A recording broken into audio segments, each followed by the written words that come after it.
রাজধানীর অবস্থা জানতে চাই। আমাদের সঙ্গে যুক্ত হয়েছেন নিবিড় সাহা। নিবিড়, আপনি এই মুহূর্তে যেখানে দাঁড়িয়ে আছেন আমি দেখতেই পাচ্ছি যে জলাবদ্ধতা তৈরি হয়েছে নিউ মার্কেট এলাকায়। জানাবেন যে এই মুহূর্তে কি পরিস্থিতি? যদিও শুক্রবার সকালে মানুষজন কম বের হয়েছে, তারপরও তো দিনের মানে অন্য সময় দুপুরে বা বিকেলের পরে মানুষজন বের হবে। দুটি বড় সমাবেশও রয়েছে আজকে। সার্বিকভাবে কি অবস্থা দেখছেন?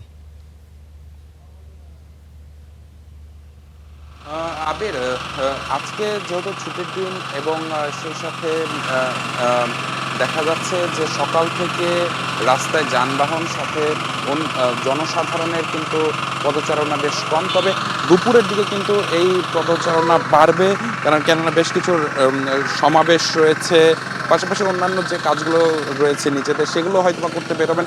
কিন্তু নিউ মার্কেটের সামনে আমরা দেখছি যে সকাল থেকেই কিন্তু পানির পরিমাণটি যদি দেখেন যে কোথাও কিন্তু হাঁটু পরিমাণ পানি কিন্তু আমরা দেখতে পাচ্ছি। তো এই কিছুক্ষণ আগে, এখন থেকে বলতে গেলে যে ঠিক 20 মিনিট আগে এখানে দক্ষিণ সিটি কর্পোরেশনের পক্ষ থেকে একটি জেনারেটর বসানো হয়েছে এবং এই জেনারেটরের মাধ্যমে এই যে জলাবদ্ধতা এবং যে পানি জমে আছে সেই পানি এখান থেকে সরিয়ে পাশেই নিষ্কাশন করা হচ্ছে। এবং জানিয়ে রাখি যে যে পানি দেখছেন, আমি ব্যবসায়ীদের সাথে কথা বলেছিলাম, যদিও আজকে দোকানগুলো বন্ধ, তবুও কিন্তু অনেকেই ব্যবসায়ীরা এসেছেন, বিশেষ করে যারা মূলত এই যে ধানমন্ডি হকার্স মার্কেটের ব্যবসায়ীরা রয়েছেন তারা কিন্তু বেশ দুশ্চিন্তা থেকে এখানে এসেছেন। কেননা এই রাস্তায় যে পানি জমে গেছে, এই পানি জমার সঙ্গে সঙ্গে কিন্তু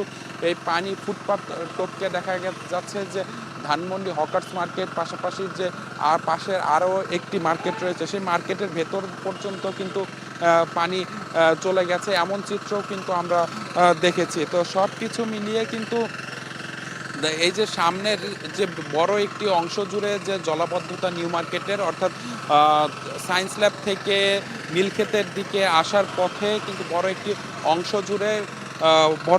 জুড়ে যে জলাবদ্ধতা, এটি কিন্তু ব্যবসায়ীরা বলছেন, পাশাপাশি আমরাও দেখছি যে নিত্যদিনের ঘটনা। তারা কিন্তু এই যে জলাবদ্ধতার ঘটনা এবং যে ভোগান্তি, সেই ভোগান্তি থেকে নিস্তার চান এমন কথা তারা বলছিলেন।